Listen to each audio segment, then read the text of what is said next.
New research has found the biggest threat to mental health for people living with chronic pain isn't necessarily how intense their pain is, but the extent to which it interferes with their daily life.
Researchers from the University of Technology Sydney have developed a new device that can detect and analyze cancer cells from blood samples, enabling doctors to avoid invasive biopsy surgeries, and to monitor treatment progress.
Cancer is a leading cause of illness and death in Australia, with more than 150,000 Australians diagnosed every year. Those with suspected cancer, particularly in organs such as the liver, colon or kidney, often require surgery for a definitive diagnosis.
Climate change could increase the likelihood of 2 tropical cyclones impacting the same coastal region within 15 days across the U.S. Atlantic and Gulf coasts by the end of the century, according to a modeling study published in Nature Climate Change.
Curtin University researchers believe rising sea temperatures are to blame for the plummeting number of invertebrates such as mollusks and sea urchins at Rottnest Island off Western Australia, with some species having declined by up to 90% between 2007 and 2021.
Research into koala numbers before and after cultural burns on the world's second-largest sand island has fueled a push to merge Aboriginal knowledge with cutting-edge science to mitigate the dangers of bushfires across Australia.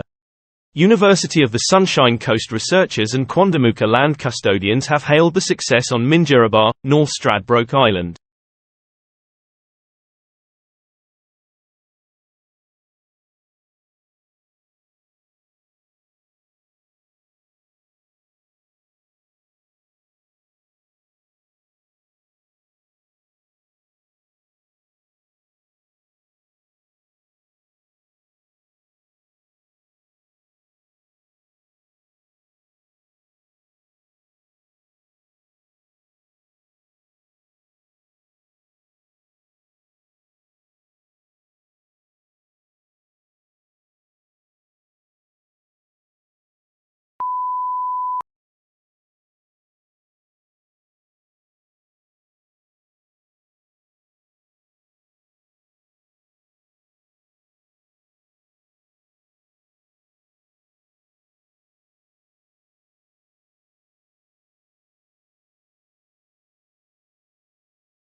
An unusual form of cesium atom is helping a University of Queensland-led research team unmask unknown particles that make up the universe.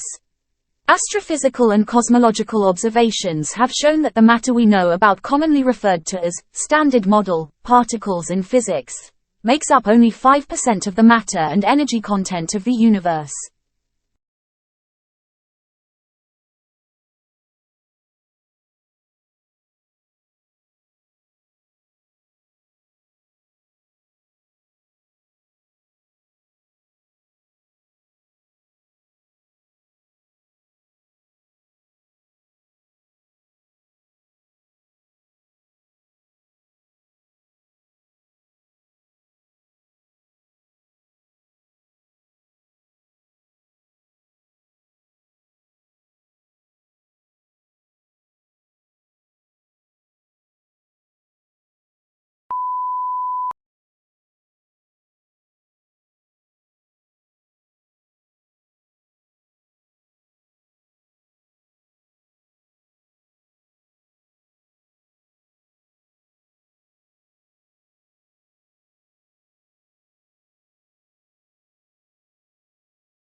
48.8% of patients with type 2 diabetes and morbid obesity who underwent bariatric surgery were able to discontinue their diabetes treatment in the year after surgery, in a study in Queensland.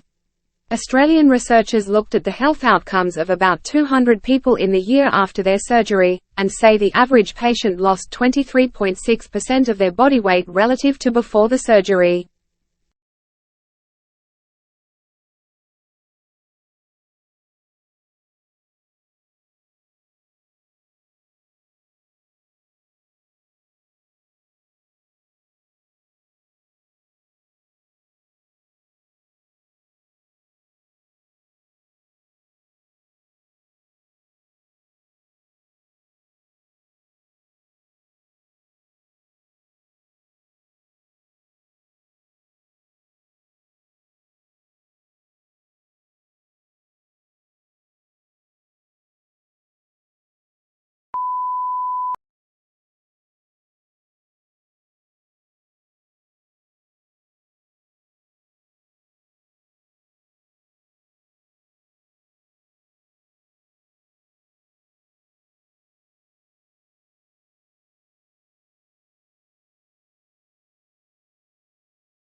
Using aspirin regularly may help lower women's risk of ovarian cancer, regardless of whether they are more genetically susceptible or not, according to Australian and international research.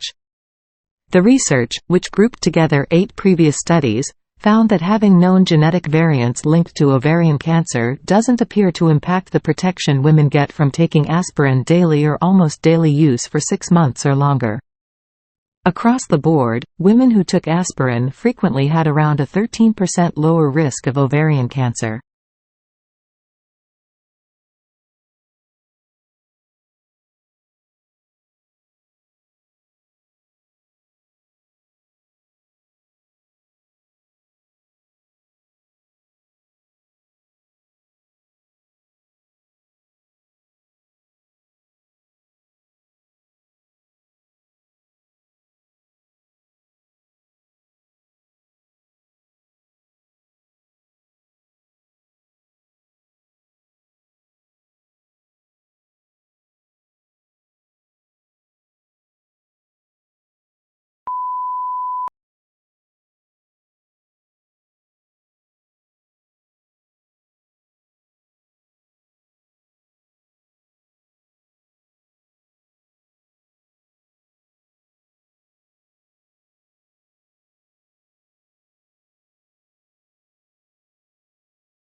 Forestry management around the world, including New Zealand, has become increasingly productive for timber over the last 150 years. But alongside this success, NZ's forests, including its native ones, have also been impacted negatively from introduced pests, diseases, and a changing climate. NZ researchers describe a framework that, over the course of several decades, moves forests away from business-as-usual forest management to one they say would improve environmental outcomes for both productive and non-productive forests.